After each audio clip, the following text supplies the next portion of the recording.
okay अब क्या जाए 1 2 3 4 अब ये कोचिंग में आ गया ये अब देखो हम कैसे चलते हैं आप सब लोग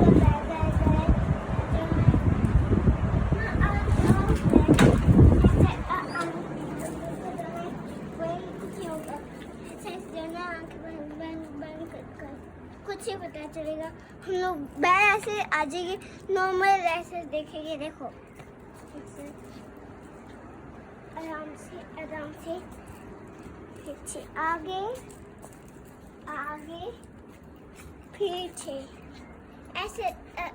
ऐसे ऐसे हल्की कोटिंग में आ गया तो ये आपकी ये अच्छी मूवी है लेकिन इसके लिए बहुत मेहनत करनी पड़ेगी ना लेकिन छोटी सी बच्ची तो इतना देखती है ना लेकिन मैं तो छोटी बच्ची हूँ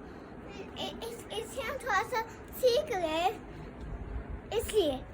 ऐसे नॉर्मल देखते हैं देखो आइटा बनना है आइटा आइलो बनना है आइटा कुछ बनना है कुछ ऐसे रहेगा में ऐसे होना है और